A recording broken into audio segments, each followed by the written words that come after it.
Now, let's take a deep dive into what the polls are saying with founder of John Zogby Strategies, John Zogby. John, thanks so much for your time on the U.S. Report. Let's start talking about the GOP race. Now, no candidate appears to be able to touch Trump's lead, and yet I keep hearing from Republicans concerns that they go to the nomination with this guy, he's not going to win. And I keep hearing people saying, well, if you do head-to-heads, Nikki Haley might be better or somebody else might be better. What are your thoughts? What are your numbers telling you? Well, I'm just looking at a CNN poll that's consistent with what I'm showing privately. The CNN poll shows just in terms of head-to-heads against Joe Biden that Nikki Haley actually does better than Donald Trump, Ron DeSantis, and Vivek Ramaswamy. That in fact, Nikki Haley leads as of this moment by 6 points, 49 to 43. That's very significant because she's breaking very close to 50%. Trump and the other two candidates that I named are at about 45, 46 and tied president. So this was good news for Nikki Haley. It was particularly bad news, this question and throughout that CNN poll for Joe Biden. And tell me about this, Nikki. What is it behind Nikki Haley that your numbers are showing makes her an appealing candidate? Is it the lack of baggage that she might have compared to, say, a Donald Trump? Is it some of the positions that she took in that first GOP presidential or nomination debate? What do you attribute that to in the numbers that you're seeing? This was the first national exposure in that first debate. She comported herself very well. Remember, MAGA dominates the Republican Party, and there are several candidates positioning themselves to be the mini Trump or the heir to Trump if Trump falters in some way. Nikki Haley chose a different route. She chose a more moderate and consensus route, took on the issue of abortion in such a way that it could possibly be appealing to suburban voters, suburban women voters in particular. In that sense, then, she both carved for herself her own niche and she appealed to more moderate swing voters all at the same time.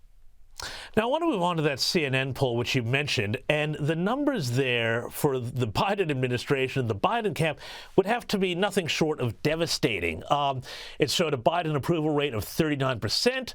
59% of respondents said that things had gotten worse under his administration. 58% found had an unfavorable rating of Joe Biden, and 2/3 of Democrats said the party should choose someone different. Not that they thought that they would, but that they should. The Republicans may have their issues around whether they go with Donald Trump or a more moderate candidate, but is going to the November poll next year with Joe Biden at the top of the ticket, is that a potential disaster for them with these numbers? The honest answer is I don't know, because it's tied right now. It's very, very competitive. Only thing that Joe Biden has going for himself right now is Donald Trump.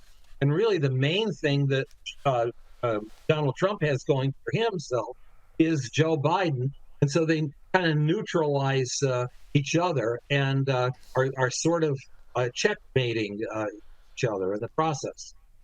And, just to get into some of these sort of the poll numbers and what they suggest about strategies, you mentioned Nikki Haley, her moderate course being less polarizing, people finding that attractive out there in the general population.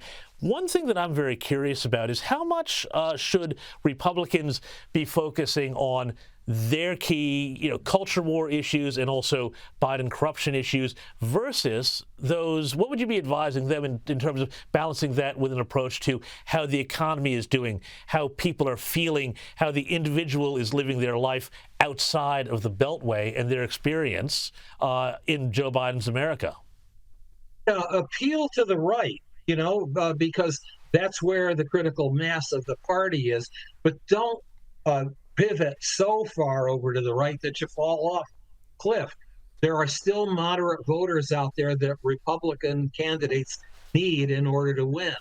And that's particularly true in those battleground states that are very, very close, like Wisconsin and Michigan, Pennsylvania, and North Carolina, and so on.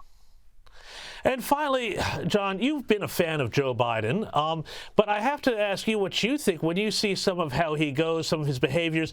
Are you convinced that it's a good idea for him to run again, to keep doing this job? To be honest with you, and not to compete with Mick Mulvaney for the line of the night, but I do believe that he probably should not run re-election. I saw him in Maui. He did not handle himself well. Was off, and I'm troubled by that, and I think that he should quit while he's there. John Zogby, thank you so much for your thoughts tonight. Really appreciate it.